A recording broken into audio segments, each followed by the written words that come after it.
ఏపీలో అభివృద్ధిని యజ్ఞంలా చేస్తుంటే రాక్షసులు అడ్డుపడుతున్నారని సీఎం చంద్రబాబు అన్నారు. ఉద్యోగాల భర్తీ చేస్తుంటే కేసులు పెడుతున్నారని మండిపడ్డారు. అనకాపల్లి జిల్లా పర్యటనలో భాగంగా తాళ్లపాలెంలో నిర్వహించిన స్వర్ణాంధ్ర స్వచ్ఛాంధ్ర కార్యక్రమంలో ఆయన పాల్గొన్నారు. స్వచ్ఛ భారత్ పై నివేదిక ఇవ్వాలని గతంలో ప్రధాని కోరారని, ఆయన కోరిక మేరకు నివేదిక ఇచ్చినట్లు చెప్పారు. కూటమి ప్రభుత్వం అధికారంలోకి వచ్చిన తర్వాత ఏడాది కాలంలోనే అనేక మార్పులు తీసుకొచ్చినట్లు తెలిపారు. జనవరి 26 నాటికి రోడ్డుపై ఎక్కడా చెత్త కనిపించకూడదన్నారు CM Chandrababu. Use recovery reuse విధానంతో ముందుకు వెళ్లాలని సూచించారు. వాడిన ప్లాస్టిక్ ఇస్తే డబ్బిచ్చేలా కొత్త విధానాన్ని తీసుకొచ్చామన్నారు. వ్యర్థాలను వనరుగా ఆస్తిగా మారుస్తూ ఉత్తమ పారిశుద్ధ్య కార్మికులకు అవార్డులు కూడా ఇస్తున్నారని చెప్పారు. వచ్చే ఏడాది జూన్ నాటికి ఏపీని ప్లాస్టిక్ రహిత రాష్ట్రంగా మారుస్తానని చంద్రబాబు హామీ ఇచ్చారు. గత ప్రభుత్వం వదిలిన 86 లక్షల టన్నుల చెత్తను తొలగించి రీసైక్లింగ్ యూనిట్ ఏర్పాటు చేయబోతున్నట్లు చంద్రబాబు పేర్కొన్నారు.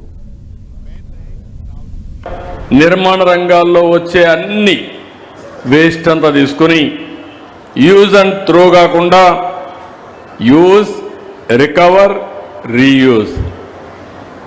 ఈరోజు మీరు ప్లాస్టిక్ పంపిస్తే మళ్ళా ప్లాస్టిక్ తయారు చేసే పరిస్థితికి వస్తున్నారు.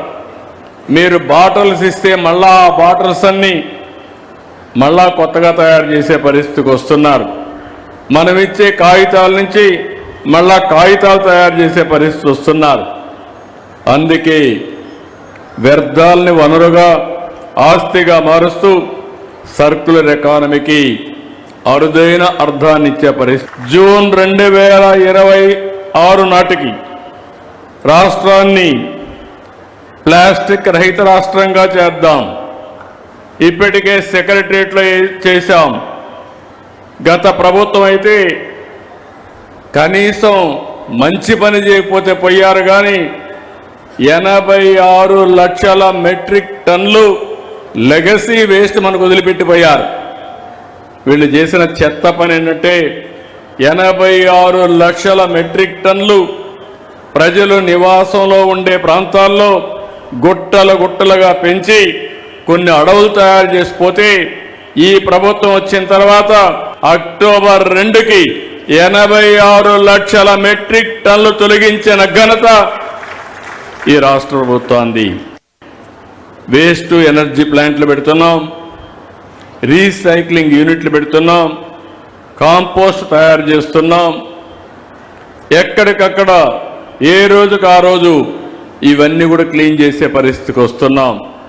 జనవరి 26కి రాష్ట్రంలో ఎక్కడ కూడా రోడ్డు మీద వేస్ట్ అనేది కనపడకూడదు, చెత్త అనేది కనపడకూడదు. దీన్ని ఒక టార్గెట్గా పెట్టుకొని ముందుకు పోయాం. ఇప్పుడు స్వచ్ఛ రథాలు కూడా తీసుకొచ్చాం.